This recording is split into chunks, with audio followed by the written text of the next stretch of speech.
Hello, welcome to the self-learning platform by Dr. Sushma Singh. Today we start Unit 4, St. Augustine and St. Thomas Aquinas.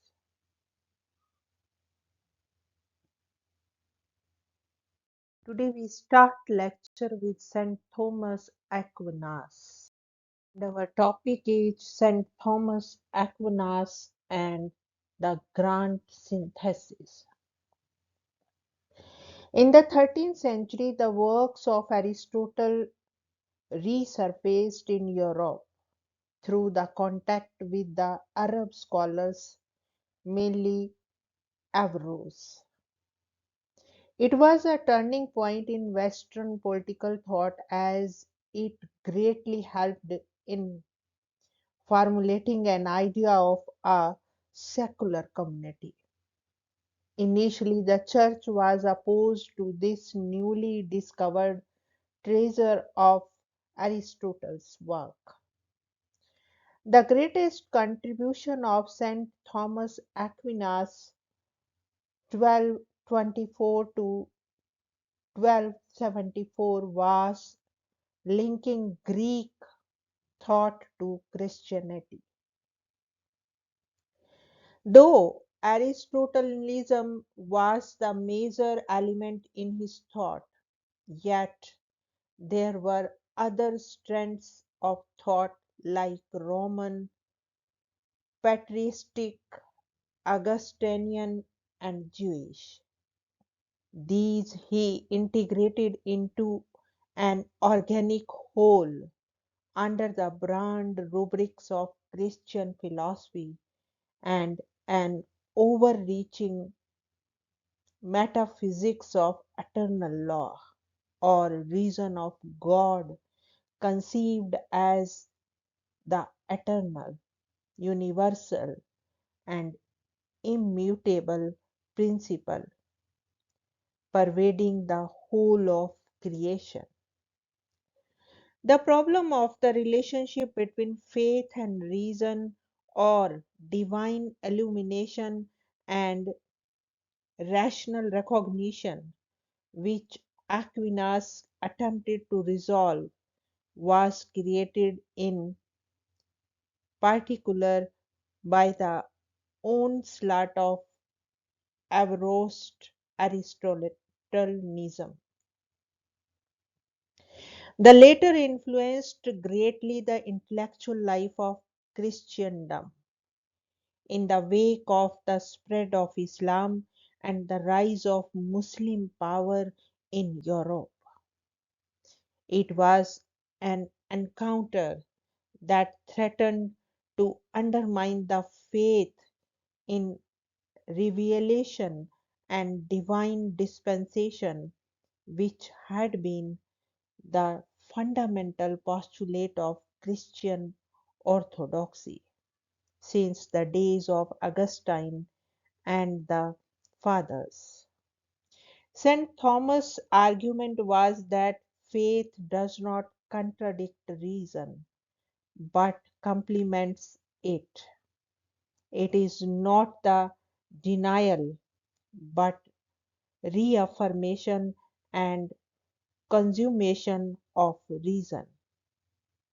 It is on this basis that he sought to reconcile the conflicting claims of the Church and the State. It is also on this basis that he recirculates the Aristotelian view that the state is natural and also claimed in accordance with the Christian tradition that though natural and necessary, it is not the highest institution. Man has a life beyond his existence because he is a spiritual being with a divine end.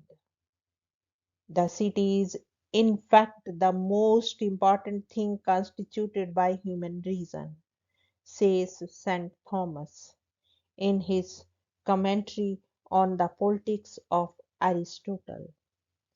But beyond the life of action in the state, there is a higher life, that is the life of contemplation and worship of God. Church is the symbol of the higher life. This is how St. Thomas Christianized Aristotle, interpreted his rationalism to bring it into line with Augustine's religious philosophy. To look at St. Thomas in this way does not mean that he did not introduce important changes in Augustine's theory of the state and society and left it intact. On the contrary, he rejected many of the accepted dogmas of Christian theology. One of the most important of them was that the state was the result of sin and also a divine remedy for sin. St. Augustine's views about slavery and property were not accepted by St. Thomas. The Augustinian theory of the state, property, and slavery had to be re-evaluated and considerably revised in order to make the synthesis of Aristotle's ideas and Christian thought possible and intelligible. A.J. Crowley and A.P.D. Entrevis have rightly pointed out, St. Thomas did not clearly and categorically contradict the traditional opinion of the early Middle Ages regarding the state, property, and slavery, but reinterpreted them in the light of Aristotle's idea. The ideas of sin and of its consequences remained for him, says D. Entrevis, and could not but remain a fundamental dogma of the Christian faith. But sin itself had not invalidated ipsa principia naturae. Its consequences therefore only concern the possibility of man's fulfilling the dictates of the naturalis ratio, not his capacity for attaining to their knowledge. In other words, they do not shatter the existence of a sphere of purity, natural ethical values, and it is in this sphere that the state finds its reason d'ire. Instead of considering the state as an institution which may well be necessary and divinely appointed, but only in view of the actual conditions of corrupted mankind. Thomas Aquinas followed Aristotle in deriving the idea of the state from the very nature of man. About government, St. Thomas says in the De Regmine Principia that if man could live alone, he would require no government, no dominion, but God has made him for society. In the Summa Theologica, he presents the same idea with greater precision. Dominion, he says, is of two kinds: the lordship of man over a slave and the rule of a free man over other free men. In the first sense, of course, there could not have been rulership in the state of primal innocence before the fall of man. But in the second sense, the rule of one man over others would be lawful even in that state.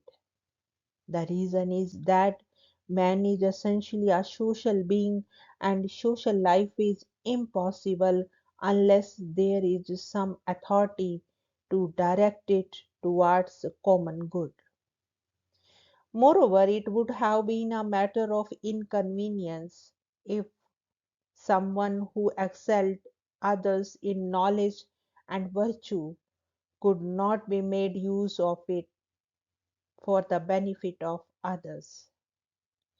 As regards property, St. Thomas was confronted with the thesis of Augustine and the fathers that private property is the outcome of the vicious and greedy nature of men.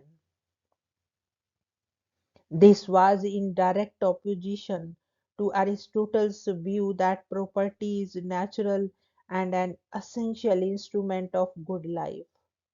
St. Thomas steered a middle course, declaring property contrary to the original nature of man, but made necessary and useful in the present degenerated conditions.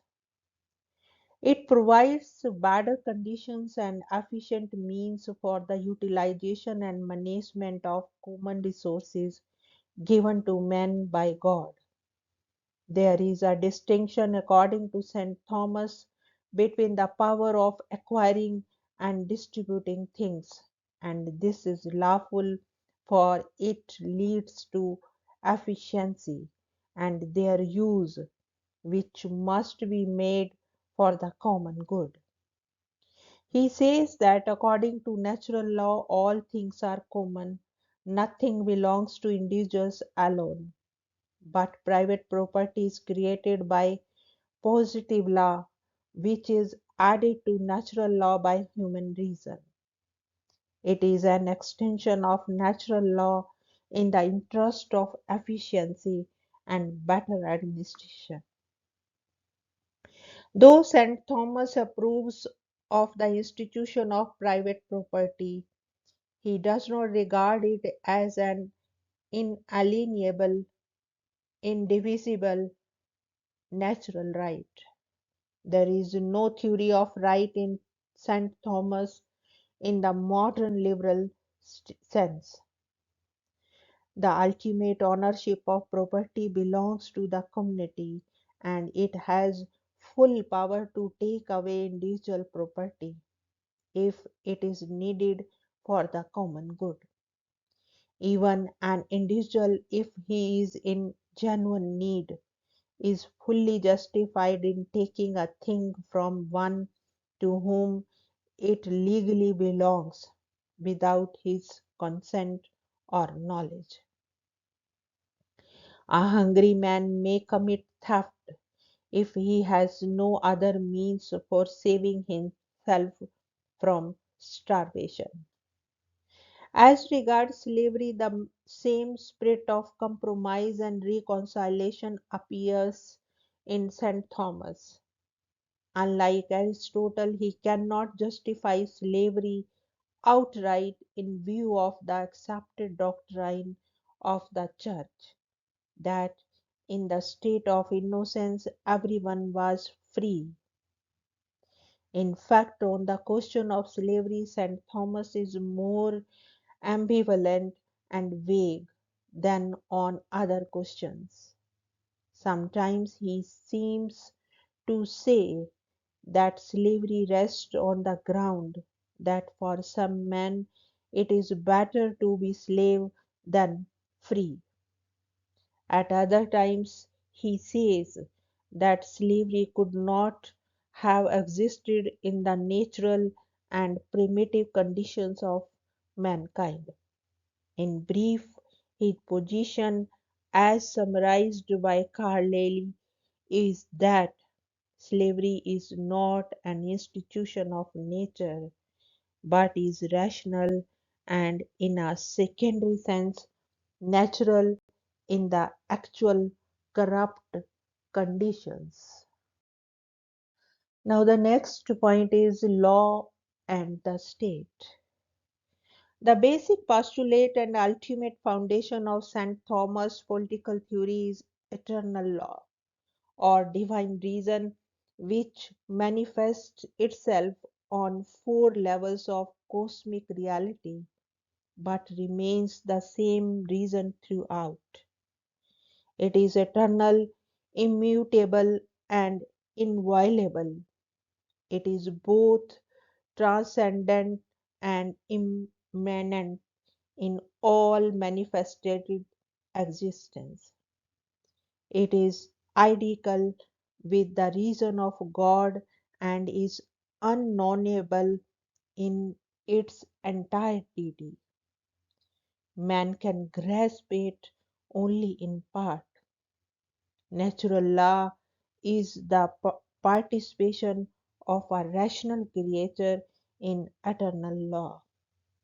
It is that part of lex eterna which man can understand by his reasons, which is also a divine faculty. What is revealed to man by God and also given in scriptures is called the divine law. An example of divine law is the code of conduct which God gave to the Jews or revealed to cherished. Divine law, though higher than natural law, does not annul it. It adds to it. Human law is the application of natural law to human affairs and political authority. This law, though it emanates from natural law, is relative and contingent. It varies with changes, conditions, and requirements of society. A competent human authority that has the care of the community must therefore promulgate it. St. Thomas defines it as follows: a law is some ordinance of reason for the common good promulgated by him who has the care of community. It is clear that for St. Thomas, law is the source of all political authority. He is opposed to the voluntarism theory of law, which regards law as the expression of the will of the sovereign authority. He draws a distinction between the principum or essential substance of authority which is ordained of God, it, its modus or constitutional form which is determined by people, and its exercitism or actual enjoyment that is conferred by people. But properly, a law is the first and the foremost an ordinance for the common good, and the right to ordain anything for the common good belongs either to the whole multitude or to someone who acts in the place of the whole multitude. Therefore, the authority to establish law pertains either to the whole multitude or it pertains to a public person who has the care of the whole multitude. St. Thomas of political authority emphasizes the responsibility of the government to the community, which is the custodian of the common good. But it should not be taken to imply either a doctrine of popular sovereignty or a constitutional system of government in the modern sense. The responsibility of the prince to the people or to the assembly is not enforceable by any independent agency of the community. As Macmillan puts it, the prime responsibility of St. Thomas Prince is to God, the author of law on which all his authority rests, and in a general or even in a loose political sense, he might he said to be responsible to the multitude which raised him or his house to the throne and might conceivably sweep them away for acts of tyranny. But in the strict legal sense, he is absolute in the ordinary administration of human law in his realm. Within this sphere, he is without a superior and is responsible to no man. Of human law in the sense of coercive force, St. Thomas says he is wholly free, a monarch, legibus status, the equivalent of Bracton's legal dictum that no writ runs against the king. It is true that St. Thomas was strongly opposed to tyranny. He condemned it as vehemently as John of Salisbury, but he did not go so far as to justify tyranny. Lord Acton's famous aphorism that St. Thomas was the first wink might be a rhetorical way of highlighting the principle of moral limitation on the power of the government or the state, but strictly speaking, its implications are not very precise or illuminating. If Acton had in mind a legal limitations of the monarch, St. Thomas was no weak.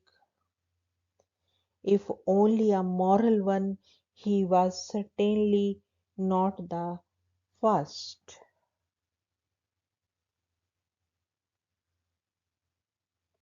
Here we want to wind up today's lecture. Thank you so much for your attention.